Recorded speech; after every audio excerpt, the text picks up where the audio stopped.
Hello. तो क्या हाल चाल है सब लोगों के। सबसे पहले तो आज एक बहुत इंपॉर्टेंट टॉपिक के बारे में हम बात करेंगे, जिसका नाम है टेक्निकल तुक्का। यानी तुक्का जो शब्द है उससे बड़ा ऐसा लगता है लोगों को कि हम जो है जय माता दी लगा के जय माता दी बोल के और जो भी ऑप्शन हमें लगेगा सारे वही लगा देंगे। ठीक है, बी बी बी या सी सी सी। ठीक है, सी के फेवर में ज़्यादा लोग रहते हैं उसमें। वो सब बातें मैं यहाँ पे नहीं करने वाला हूँ, क्योंकि वो एक गलत मेथड है। उससे आपके नंबर कम भी हो सकते हैं। ठीक है, बहुत बार मुझे बताया मेरे दोस्तों ने कि ऐसा ऐसा वो करते हैं और उनसे उनके नंबर बढ़ जाते हैं। लेकिन मैं आपको बिल्कुल सलाह नहीं दूंगा वैसा कुछ करने की।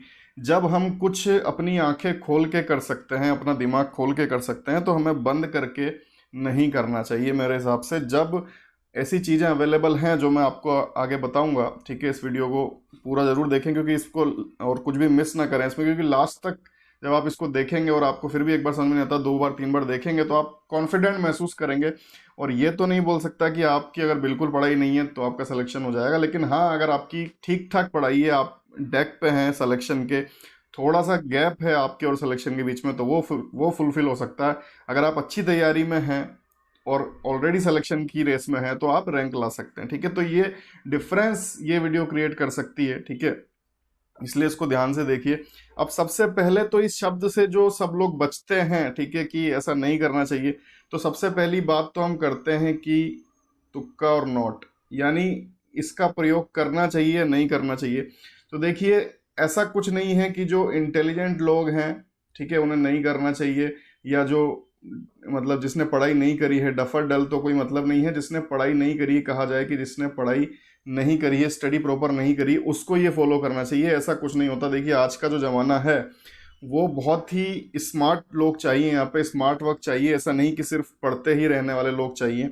बहुत सारे स्टूडेंट आपने देखा होगा, मुझसे ही बोलते हैं, आपके पास भी होंगे, कि हम 15-16 घंटे पढ़ाई कर रहे, हमारे नंबर नहीं आते। ठीक है, तो जो आज का ज़माना है वो स्मार्ट लोगों का ज़माना है, और स्मार्ट वर्क की आपको बहुत ज़्यादा यहाँ पे ज़रूरत पड़ती है। ठीक है, तो अगर 120 क्वेश्चन का कोई पेपर है, ठीक है, यूपीएससी ईपीएफओ का, या फिर प्रीलिम्स है 100 मार्क्स का, या फिर एसएससी के किसी भी एग्जाम की हम बात करें, ठीक है, तो क्या होता है कि ऐसा कोई नहीं कह सकता कि वो प्रीलिम्स में 60 क्वेश्चन करेगा और वो सारे सही कर देगा। ठीक है, ऐसा कोई नहीं बोल सकता कि वो ईपीएफओ में सिर्फ 70 क्वेश्चन करेगा और सारे उसके सही होंगे, एक भी गलत नहीं होगा। ठीक है, ऐसा कोई क्लेम करता है तो या तो वो झूठ बोल रहा है, मतलब शेखीबाजी कर रहा है खुद से, या फिर वो आपका मजाक उड़ा रहा है, या फिर मजाक में बोल रहा है उस चीज़ को। ठीक है, अगर 10 लाख लोगों ने फॉर्म भरा है तो 5 लोग भी ऐसे नहीं मिलेंगे आपको 10 लाख में से जो कह सकें कि हाँ मैं इतने क्वेश्चन करूंगा और पूरे सही करूंगा, क्योंकि एग्जाम्स इस तरह के होते हैं कि पूरे सही नहीं कर सकते आप। ठीक है, आपको कितना भी सही लगे, लेकिन वहां पे दिक्कतें होती हैं, और सबके लिए, चाहे कितनी भी आप पढ़ाई कर लो, चाहे 50 बुक 100 बुक कर लो, ठीक है, लेकिन वहां पे क्वेश्चन इस तरह के होंगे कि जो आपने पढ़ा है उसी में से होगा, लेकिन थोड़ा सा हटके होगा। ठीक है, तो जो एलिमिनेशन टेक्निक्स हैं, जिसको हम टेक्निकल तुक्का बोल रहे हैं, या फिर मतलब कि हाँ, आपको स्पेकुलेशन, एक सही शब्द है, स्पेकुलेशन आपको करना ही पड़ता है। ठीक है, ऐसा नहीं है कि बिना स्पेकुलेशन के आपका सिलेक्शन हो जाएगा। आपको इतने क्वेश्चन आते होंगे जो सिलेक्शन के लिए चाहिए, ऐसा सोचना के लिए मतलब एक बिग नो है कि ऐसा नहीं होता कि आपको 80 क्वेश्चन आते होंगे, ठीक है, या 70 क्वेश्चन या 75 क्वेश्चन आपको 100% आते होंगे, ऐसा नहीं होता है। स्पेकुलेशन की जरूरत तो पड़ती है, लेकिन ये स्पेकुलेशन हमें कहाँ लगाना है? ठीक है, ये स्पेकुलेशन हमें वहां लगाना है जहां हमें कुछ आता हो। ठीक है, अगर आपको उस क्वेश्चन के बारे में कोई आइडिया ही नहीं है, उसको ना क्वेश्चन को ना ऑप्शन को आपने आज से पहले कभी देखा है, उस क्वेश्चन को देख के आपको ऐसा लग रहा है कि ये वही पेपर है क्या जो मैं देने आया था, मतलब आपको बिल्कुल एक अलग ऐसा लग रहा है कि भाई ये क्या वही चीज है जो मैं पढ़ रहा था, मतलब कुछ भी सिर पैर आपको पता नहीं है, तो उसको आपको एज इट इज क्या कर देना चाहिए, लीव कर देना चाहिए। ठीक है, नो आइडिया लीव इट। अगर आपको कुछ भी उसमें आइडिया नहीं है, उसको एज इट इज आप छोड़ दीजिए, उस पर दिमाग मत लगाइए। ठीक है, ये जो हम बात करेंगे कि किस तरीके से परफॉर्म करना चाहिए, और इसको पूरा जरूर देखें, क्योंकि अभिमन्यु की तरह आधा ज्ञान नहीं लेना है। ठीक है, पूरा ज्ञान लेंगे तभी आप किसी से कुछ बोल भी सकते हैं और अपने ऊपर भी कॉन्फिडेंट हो सकते हैं। ठीक है, तो नो आइडिया लीव इट, आपको समझ में आ गया। ये जो ज्ञान हम लगाएंगे, ये हम लगाएंगे उन क्वेश्चंस पे जिनके बारे में हमें कुछ पता है। ठीक है।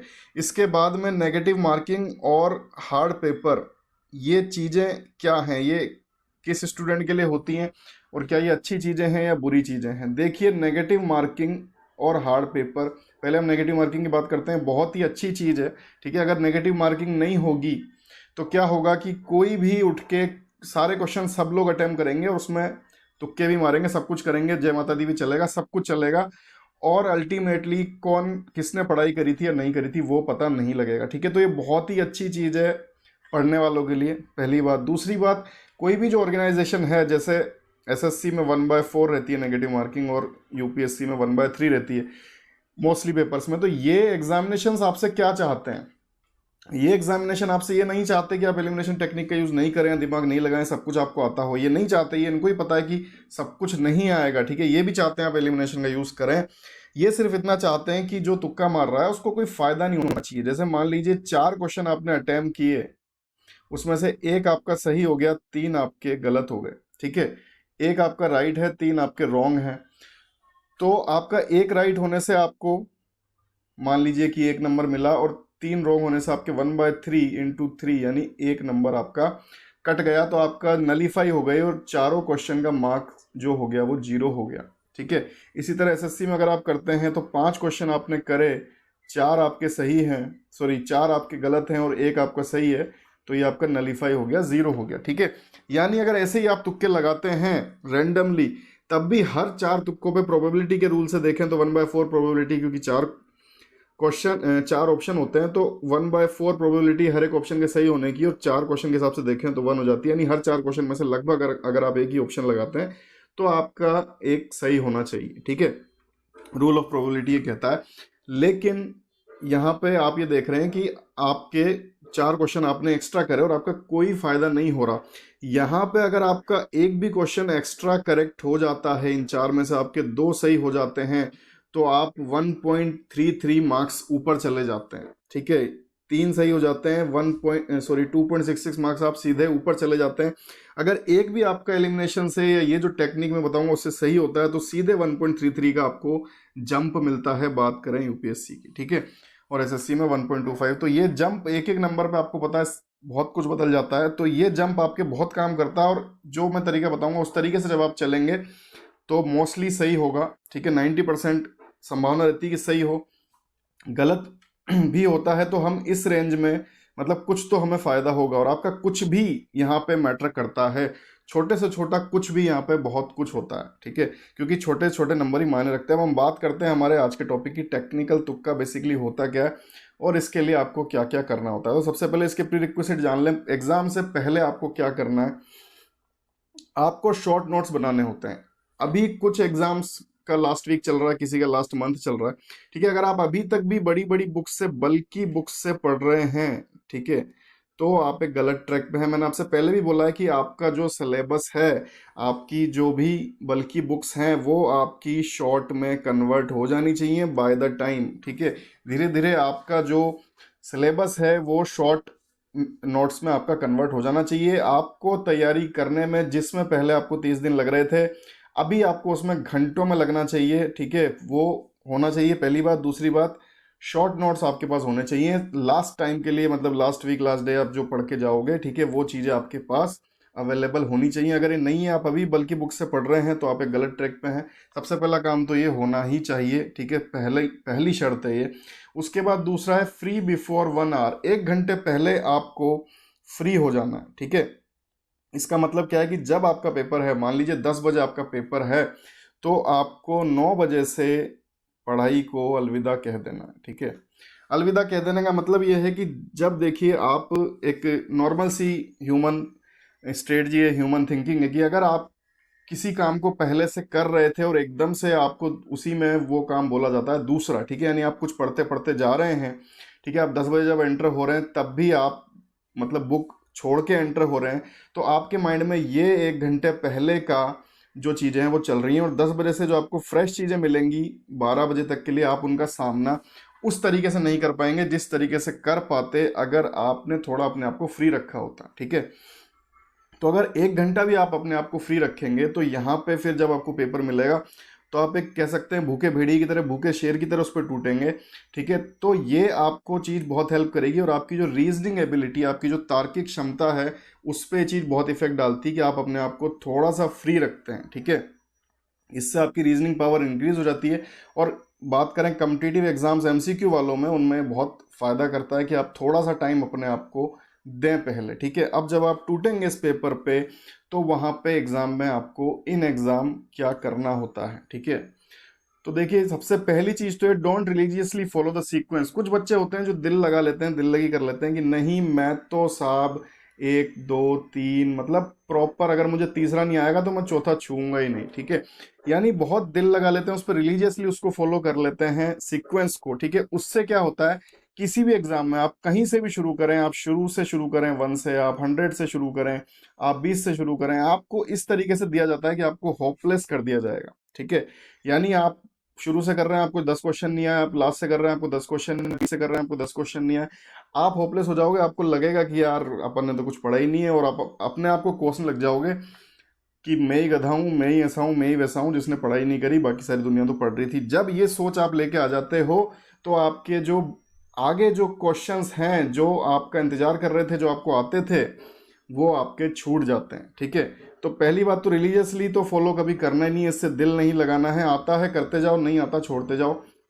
नेक्स्ट है ट्राई टू फॉलो 3 स्टेजेस। हर आदमी का अपना अपना होता है, मैं कोई नहीं कह रहा कि आपको 100% इसको फॉलो करना है, लेकिन कोशिश कीजिए 3 स्टेजेस में करने की। पहली स्टेज में आपको जो 100% आता है, ठीक है, वो कीजिए। 30 40 भी क्वेश्चन हो तो आपको डरना नहीं है। ठीक है, 100 में से 30 ही आप कर रहे हैं, 120 में से 30 35 40 ही आप कर रहे हैं, तो आपको डरना नहीं है। ठीक है, कि भाई इतने से ही मुझसे हो रहे हैं, अब क्या होगा, क्योंकि ये फर्स्ट स्टेज है, सिर्फ वो है जो आपको आती है। ठीक है, 100% आती है आपको, और आपने इसको कर दिया, इसमें कितने भी हो डरना नहीं है। नेक्स्ट हमारी इंपॉर्टेंट स्टेज आती है, ये आपकी हो सकती है 45 मिनट्स के आसपास।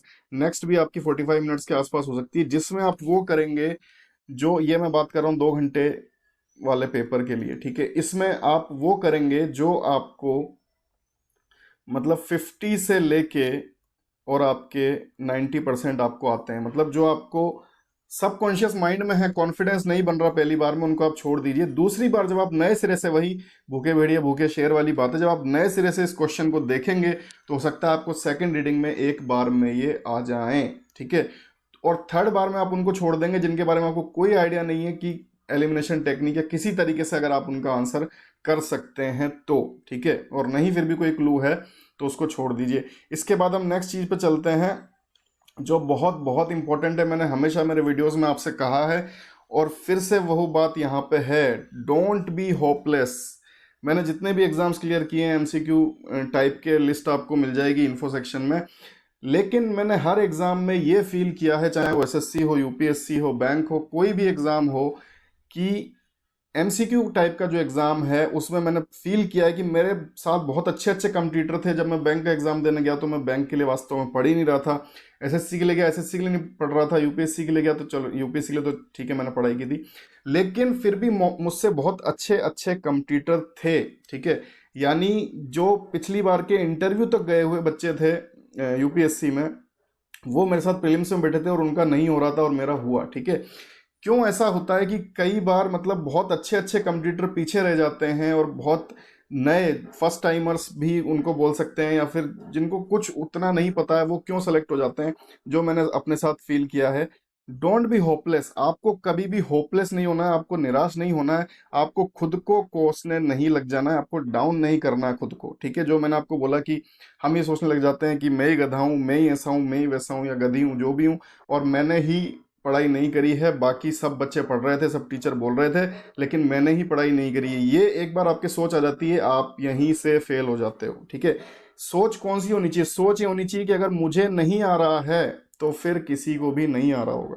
अगर मुझे नहीं आ रहा है, मैंने इतनी पढ़ाई करी और मेरी टाइम फिस है, मेरी हालत डाउन है, तो सबकी हो रही होगी। ये कॉन्फिडेंस आपको देगा। ठीक है, ये सोच आपको कॉन्फिडेंस देगी कि भाई हो सकता है सबके हालात खराब हो, बाहर निकल के पता लगेगा, हो सकता है बहुत टफ पेपर हो सकता है सबके हालात खराब हो, अगर मुझे नहीं आ रहा है तो औरों को भी नहीं आ रहा होगा।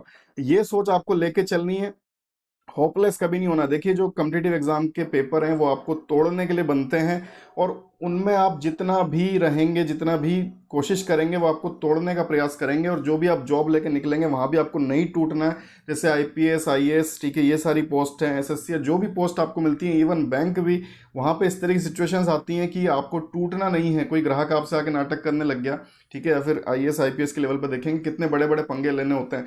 अगर आप यहीं पे टूट जाएंगे, छोटी सी जगह पे टूट जाएंगे, तो ये बच्चे, उनको नहीं चाहिए। आप इस तरीके से सोच सकते हैं कि बिल्कुल भी आपको होपलेस नहीं होना है। आपको ये जो 2 आवर्स 3 आवर्स जो भी जितने भी टाइम का आपका पेपर है, इतने टाइम आपको मोरल अप रखना है। कुछ भी करके आपको मोरल अपना डाउन नहीं होने देना है। सबसे इंपॉर्टेंट पॉइंट है, ठीक है। इसके बाद हमारा ट्रिक्स चालू होती हैं, ठीक है। टेक्निकल तुक्का जिसकी मैं बात कर रहा हूँ वो यहाँ से चालू हो रहा है कि किस तरीके से हमको करना है। देखिए, फर्स्ट कम फर्स्ट रेफरेंस, सबसे पहले आपके माइंड में जो चीज आई, जैसे आपने कोई क्वेश्चन देखा और आपको लगा यार यही होगा, इसका तो यही होगा, आपने पूरा क्वेश्चन भी नहीं पढ़ा था, पूरे ऑप्शन भी नहीं पढ़े थे, और आपको लगा कि यार ये ही आंसर होगा इसका, आपको देखते ही समझ में आ गया। जैसे नॉन कोऑपरेशन मूवमेंट का बोला कि मुसलमानों का इतना, मोमडन्स का इतना ज़्यादा सपोर्ट नहीं था, ठीक है, या फिर कलेक्टिव बार्गेनिंग के लिए कोई बात कही, या फिर किसी भी हिस्ट्री से रिलेटेड, पॉलिटिक्स से रिलेटेड कोई बात कही, कोई नेगेटिव सेंस में बात है, आपने कहा यार ये तो नहीं हो सकती संविधान में, और कुछ भी हो जाए, ठीक है।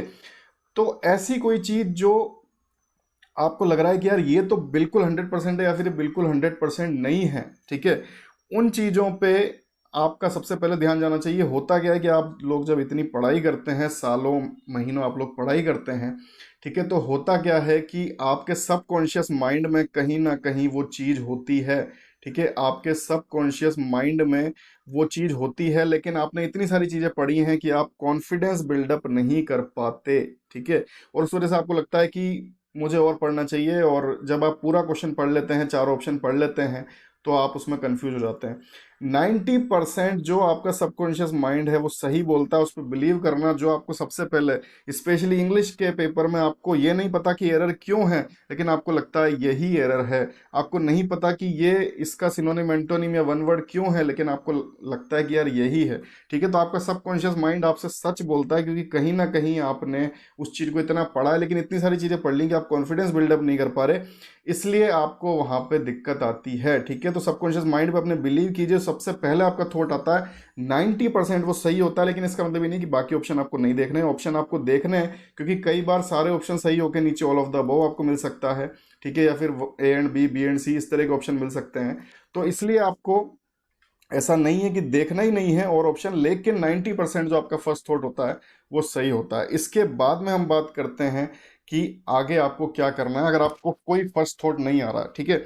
तो एक थॉट तो देखिए, अगर आपको थोड़ा सा भी आइडिया है क्वेश्चन के बारे में, तो एक थॉट जरूर आता है जिसको हम बोलते हैं डेफिनेटली नॉट, ठीक है। जैसे महेंद्र सिंह धोनी से पूछा था कि अगले आईपीएल में आप दिखाई देंगे या मतलब संन्यास ले रहे हैं, तो उन्होंने कहा था डेफिनेटली नॉट। तो डेफिनेटली नॉट जो ये शब्द होता है, ठीक है, ये जरूर एग्जिस्ट करता है। अगर आपको उस क्वेश्चन के बारे में थोड़ा भी आइडिया, अगर डेफिनेटली नॉट भी एग्जिस्ट नहीं कर रहा तो उसको आप छोड़ दीजिए, आपको इसका मतलब उसके बारे में कोई आइडिया नहीं है।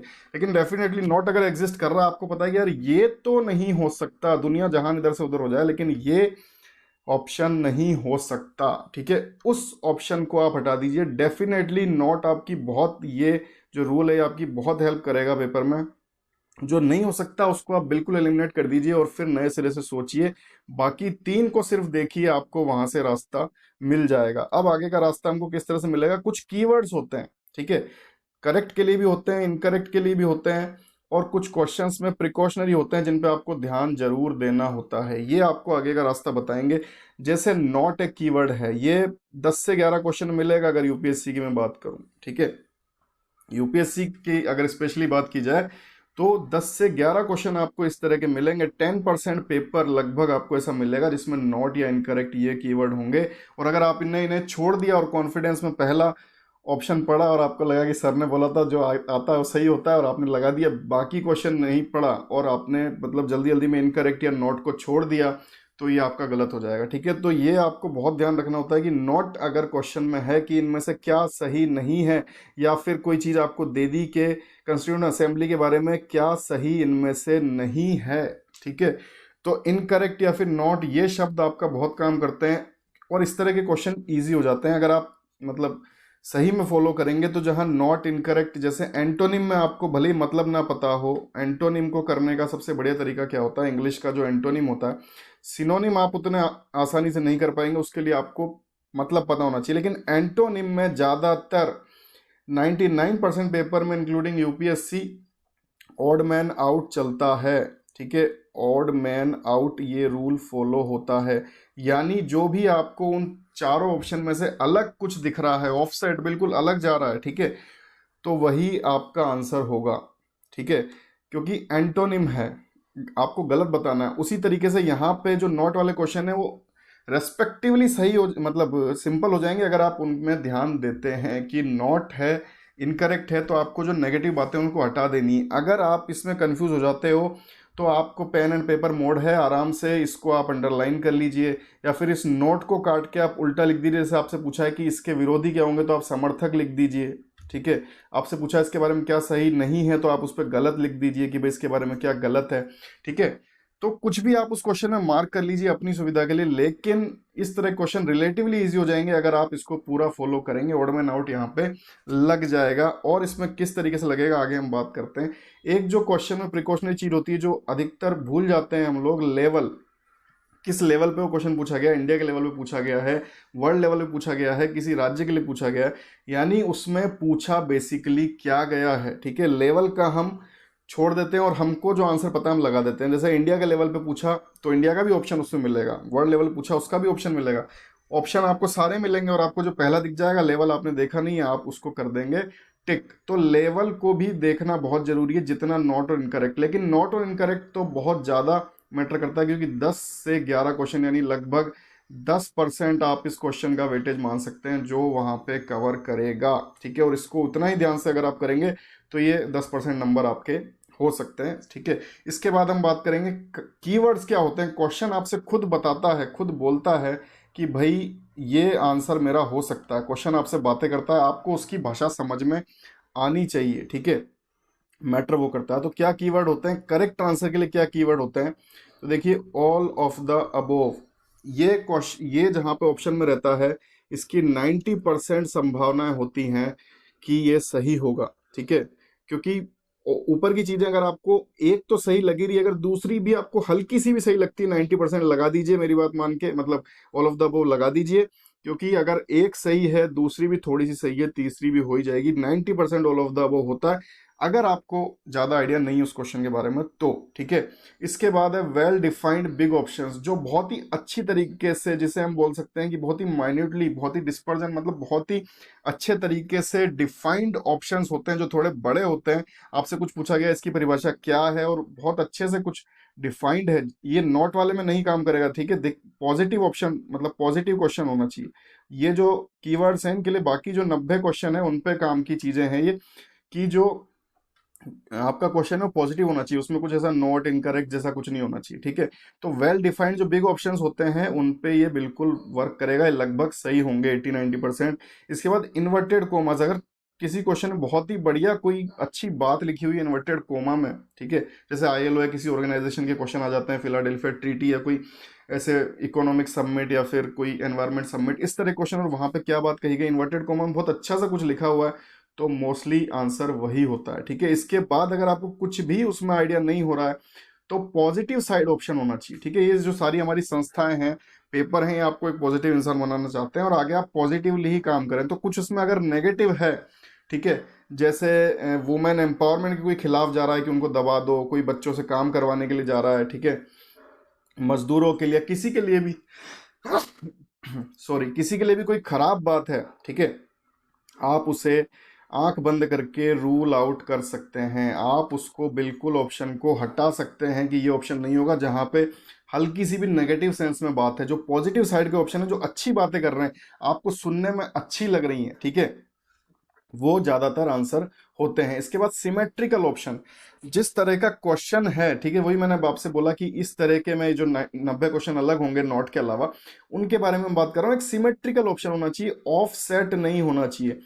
सिमेट्रिकल ऑफसेट का मतलब क्या है कि जो आप बात कर रहे हो, जो क्वेश्चन में बात है, उससे रिलेटेड कुछ बात होनी चाहिए, ऑफसेट बात नहीं होनी चाहिए। ठीक है, ऑफसेट बात का मतलब क्या है कि क्वेश्चन कुछ और ही कह रहा है, ठीक है, जैसे आंदोलन के बारे में आपसे बात कर रहा है कि जो आज़ादी का आंदोलन है उसमें क्या समानता थी, विरोधाभास था, या कुछ भी ऐसा, वो अंदर की चीज आपसे पूछ रहा है और ये ऑफ साइड ही कुछ और ही जा रहा है, अंग्रेजों की बात कर रहा है, ठीक है, उस सिमेट्री में ही नहीं है, तो ये सिमेट्रिकल ऑप्शन ही आपका आंसर हो सकता है। अगर तीन ऑप्शन आपके अनसिमेट्रिकल हैं, ठीक है, तो आपका जो सिमेट्री है वो आपका आंसर हो जाएगा। अगर आपके दो हैं तब भी आप 50 पहुंच जाएंगे, फिर आप दूसरे रूल्स लगा सकते हैं, ठीक है। इसके बाद इनकरेक्ट के लिए क्या होते हैं, इनकरेक्ट आंसर होगा उसके लिए क्या कीवर्ड है, जैसे करेक्ट के लिए है उसी तरह इनकरेक्ट के लिए है नन ऑफ द अबव। जैसे ऑल ऑफ द अबव के चांसेस है 90%, उसी तरह नन ऑफ द अबव के भी चांसेस है 90% की ये आंसर नहीं होता। सिर्फ यूपीएससी ही ऐसे पेपर बना सकती है और ऐसे रेयर पेपर हो सकते हैं जहां पे कभी आंसर हो जाए, वरना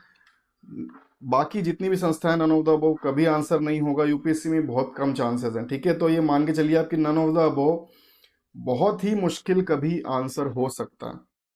इसके बाद नो वर्ड, ठीक है, मैंने आपसे अपने जो पुराने वीडियोस में बोला होगा कि एक्सट्रीम चीज देखिए, ऑप्शन में एक्सट्रीम देखिए, एक्सट्रीम ढूंढिए।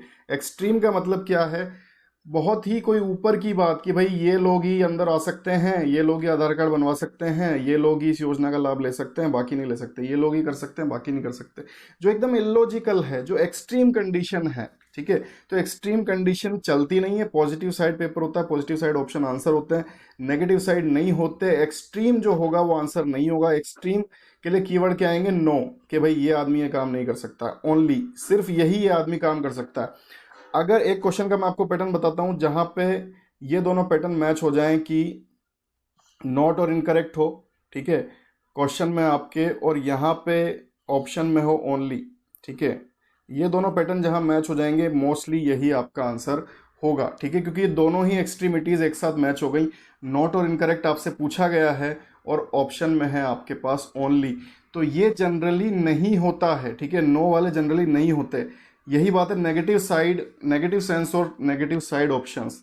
जैसे पॉजिटिव साइड की संभावना है होने की, उसी तरह से नेगेटिव साइड की संभावना है ना होने की। जो ग्लूमी साइड, डार्क साइड, डल साइड, मतलब थोड़ा पैसिमिस्टिक बात करेंगे, निराशावादी बात करेंगे, नेगेटिव साइड ऑप्शन होंगे, उनकी संभावनाएं उतनी ही कम हो जाएंगी होने की, तो आप इनको भी एलिमिनेट कर सकते हो। अब इसमें से किसी भी तरीके को लगा के आपको थोड़ी भी नॉलेज उस क्वेश्चन के बारे में, आपने एलिमिनेट कर लिया और आप पहुंच गए हैं 50-50 गेम पे। दो ऑप्शन आपके एलिमिनेट हो चुके हैं। अब ये क्वेश्चन हमको अटेम्प्ट करने चाहिए या नहीं करने चाहिए। देखिए आज का जो जमाना है, आज की जो स्ट्रेटजी है, आपको मस्ट अटेम्प्ट है, ये अटेम्प्ट आपको करने ही पड़ेंगे अपने क्वेश्चन का अटेम्प्ट बढ़ाने के लिए, क्योंकि मैंने आपसे बोला 70 क्वेश्चन की कोई गारंटी नहीं ले सकता, 60 क्वेश्चन की कोई गारंटी नहीं ले सकता, ठीक है, कि मेरे इतने तो हो ही जाएंगे, जो मैं मतलब कर रहा हूँ 100% परफेक्ट सही है, कोई गारंटी नहीं ले सकता। तो आपको अपना क्वेश्चन का अटेम्प्ट अगर बढ़ाना है तो ये क्वेश्चन आपको करने ही पड़ेंगे, ठीक है। आपको लग रहा है कि मेरा बिना इनको करे हो रहा है तो बहुत ही अलग बात है, लेकिन वो रेयर चांसेस है। आपको इन क्वेश्चन को अटेम्प्ट करना ही चाहिए। 50-50 पे जब आ गए तो आपको छोड़ना उसको नहीं है। अब आपको 50-50 से आगे कैसे चलना है, एक एक ऑप्शन तक मैं पहुंचाने की आपको कोशिश कर रहा हूं। तो देखिए 50-50 क्वेश्चन पे जब आप आ गए हैं, दो ऑप्शन ही सिर्फ आपके पास बचे हैं, ठीक है। तो अब यहाँ से दो अप्रोच फॉलो होती है, एक तो सीरीज ऑफ ओएमआर और एक है ऑप्शन गेम। ये दोनों चीजें क्या होती हैं मैं आपको बताता हूँ। 50-50 क्वेश्चन मतलब दो ऑप्शन ही आपके पास बचे हैं, ठीक है। तो इसमें पहले हम ऑप्शन गेम को देखते हैं कि क्या होता है कि जब पेपर बनता है ABCD, तो एग्जामिनर भी कोशिश करेगा जैसे कुछ अलग ही हो, तो बाकी most of the cases A option answer ना हो, ठीक है, ए ऑप्शन आंसर ना हो, ये कोशिश की जाती है। क्यों ऐसी कोशिश की जाती है, क्योंकि आपने पहला ही ऑप्शन देखा और आपको आ गया। ऐसा नहीं है नहीं होते, बहुत सारे होते हैं, लेकिन मोस्टली जिन क्वेश्चंस में आप फंसेंगे उनमें कोशिश ये होगी कि ए आंसर ना हो, ताकि आप जब फंसे तो फंसने के लिए आप एटलीस्ट पूरा तो पढ़ेंगे, ठीक है। तो अगर आपको ए में ही आंसर मिल रहा है, हो सकता है कुछ बच्चे जल्दीबाजी में ना जाएं आगे, ठीक है। इसीलिए जिन क्वेश्चंस में आप फंसते हैं, ज्यादातर वो क्वेश्चन इसलिए होते ही नहीं है। पहली बात तो जो पेपर होता है वो 80% ही अटेम्प्टेबल पेपर होता है, आपका 20% पेपर आपको अटेम्प्ट ही नहीं करना होता, और 80% पेपर में से आप 70% भी ला सकते हैं, 60% भी ला सकते हैं। आप इस 20 में से भी थोड़ा बहुत 5% निकाल सकते हैं और यहीं से आपका सिलेक्शन हो जाता है। ठीक है, तो सिलेक्शन के लिए बेसिकली आपको पहली बात तो करने ही नहीं होते इतने क्वेश्चन, लेकिन फिर भी अगर आप करते हैं, ठीक है, आपके पास क्वेश्चन नहीं हो रहे, ठीक है, जैसे डेफिनेटली नॉट में आपको मैं एक चीज बताऊंगा कि डेफिनेटली नॉट एक काम और आपको क्या नहीं करना होता।